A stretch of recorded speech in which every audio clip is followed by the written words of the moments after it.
Hello everybody, welcome back. Today we're going to do some more book reviews, and the first book I'm going to review today is a book sent to me very kindly by Elk and Ruby Publishing, and it's called Grandmaster of Avant-Garde, the Chess Art of Galina, Satonina.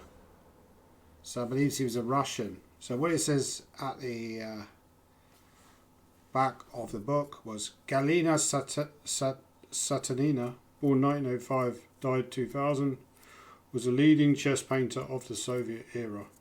Chess. So it's painting about chess, right? So that's relevant to chess. Okay, listen up.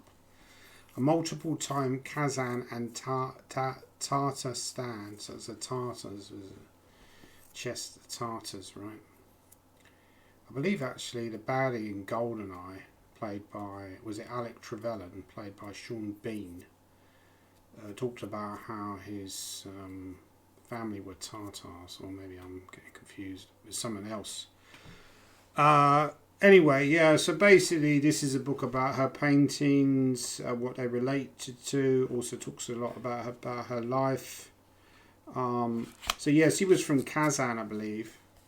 As also, I believe that was where Lenin was from, or Ulyanov, or however you pronounce his name. The first Bolshevik leader of the Communist Party when the Soviets were in power, that is.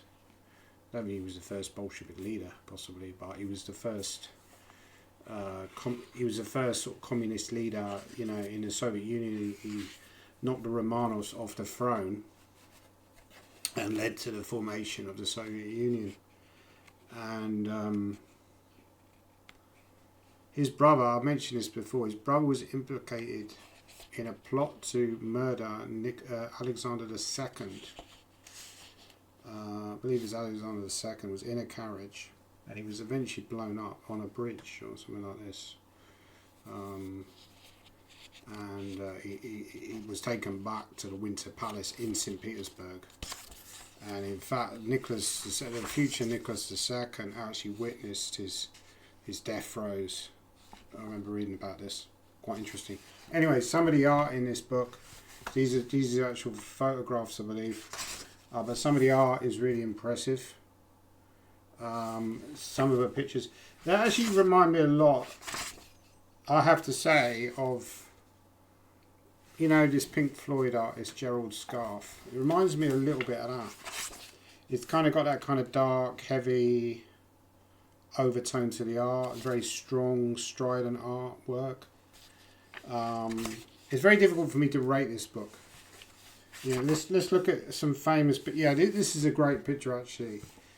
I should look at this a bit more. Actually, I love this one here with the elephant. You see that there's one here with the elephant. Let me hold it up to the camera. How do I hold it up to the camera? There's one here with the elephant, and there's a bishop. And there's lots of pictures. So here you see another picture where that's the 1941 championships. So this picture here. So he's got some of the pictures of the players, all the players from, and these are her. Yeah, it's a very good artist. Very good artist. I mean, I can't rate this book. I'm not really an artist myself, other than being a piss artist. I did do quite a lot of drawings when I was at school. I did some comic books. I even created a comic book called Blob, but it probably wasn't at this level, right? But I'd also think with art, it's entirely subjective. You can't really say, well, that's, you know, 10 out of 10 or 5 out of 10 or whatever. It's just, it's art, right? This is one of Bobby Fischer here. We see, I don't want to give away all the photos. There's Lasker as well. Lasker, his last symbol. So that's what I'm saying about the darkness. You see this kind of darkness and that's coming through, and maybe that reflects the era that these pictures were drawn. Bobby Fischer also looks like a haunted figure in that picture, which is quite interesting as well, because that was, okay, in 1982 that was drawn. Okay, so obviously we knew at that point that he possibly was a little bit bonkers. But yeah, overall a great book.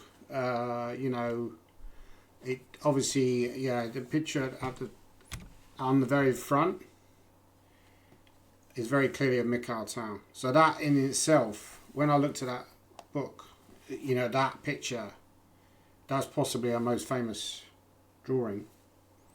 That really stood out to me. So I would get, you know, really rate this book. You could argue maybe it's a coffee table book. You keep it on the coffee table sort of thing. It's got that kind of size about it. But I think it's a good book. I'd like to see more books about chess art and all that kind of thing. You know, are there any great chess artists today? I'm not aware of any. But there have been some famous cartoonists, certainly. I remember when I played in Ghent a couple of years ago. I'll be going to Ghent actually in about a month's time, or maybe even under a month actually. I went to Ghent, a couple of years ago, and there were cartoons in the chess club, in the local chess club.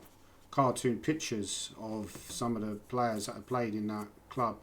Maybe Karpov was one of them, Timon. I don't think they actually said who the players were. They were just, but I think that was also a famous chess artist. Anyway, so that was my review of the book, and I will leave a link down below.